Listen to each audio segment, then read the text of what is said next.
News Update. Isang pagpalang linggo sa inyong lahat. Narito muli kami upang maghatid sa inyo ng mga impormasyon sa loob at labas ng ating iglesia. At ito ang Legacy News Update. Last Sunday, nanood ng mga kabataan ng Legacy ng pelikula Heaven is Real. Tingnan natin ang mga pangyayari. Abangan muli ang susunod na pelikula sa Legacy. Makailan lamang ay ating nasaksiyan ang 3rd anniversary ng LECFC sa Samaria, Bulacan.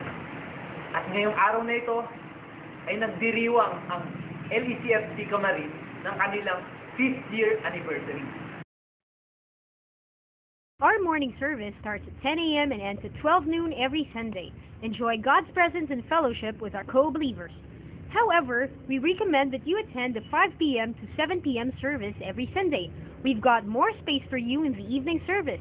You're free to move, to dance, and to just express how much you love God as we all together worship Him.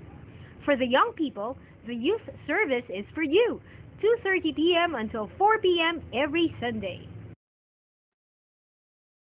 Ikaw ba ay nasaktan o may sinalakit? Ikaw ba ay may nakaraan at hanggang ngayon hirap kang kalimitan? Iniimbitahan kita, kapatid, at dumalo sa ating CGR sa darating na April 21 hanggang 22, 2011. Great news mga kapatid! This coming May 1, 2011, we will be celebrating our 24th anniversary. Kaya dapat nandun tayo lahat, ha? So, don't miss it. Every Friday, we hold our prayer meeting at 8 p.m. Itaas natin ang Panginoon sama-sama habang tayo'y tapat na nananalangin sa Kanya. It's great to spend more time with our co-believers as we study His Word. So make sure na may cell group ka ng kinabibilangan. We hold our men's and women's joint fellowship every 3rd Sunday of the month after our morning service. Huwag kalimutan! For all the church workers, don't forget our Workers' Fellowship every first Wednesday of the month. This is a great time to have fellowship with one another. See you on Wednesday! Our Lord God Almighty reigns. So let us rejoice and be glad and give Him the glory.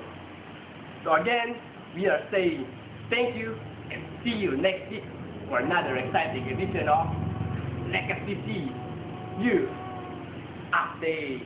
Shalom. LECFC News Update.